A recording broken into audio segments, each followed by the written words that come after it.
सब कोई बैठे बीच मड़उआ, समधि काहे आरी जी। सब कोई बैठे बीच मड़उआ, अगुआ काहे आरी जी। सब कोई बैठे बीच मड़उआ, दूल्हा काहे आरी जी। छतवा पर से कूदल बिलरी, मोछ ले गलू खारी जी। छतवा पर से कूदल बिलरी, सब कोई बैठे बीच मड़उआ, सबरतियवा सलकहे आरी जी।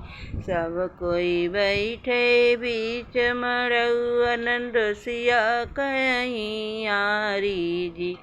सब कोई बैठे बीच मड़उआ, ममिया काहे आरी जी। छतवा पर से कूदल बिलरिया, टांग ले गलू खाड़ी जी।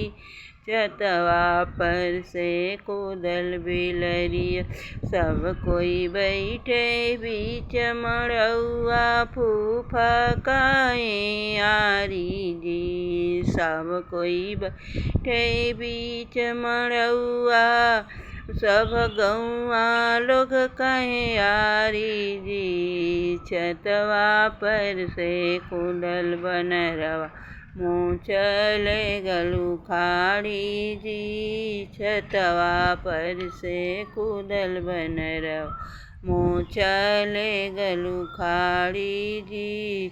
सब कोई बैठे बीच मड़उआ, भसुरा काहे आरी जी। सब कोई बैठे बीच मड़उआ, देवरा काहे आरी जी। सब कोई बैठे बीच मड़उआ, पंडित साले काहे आरी जी।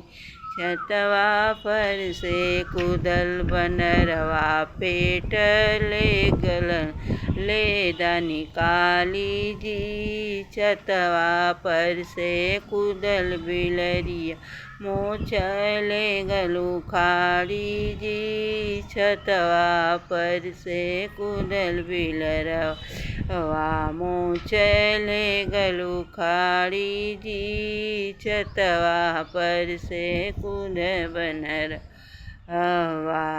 देखिए दोस्तों, आप लोगों को अच्छा लगा तो मंडक गीत है ये, वो विवाह लाचारी गीत है। आप लोग ज़रूर कमेंट करिएगा, देखिएगा, सुनिएगा, मस्त रहिएगा। राधे राधे।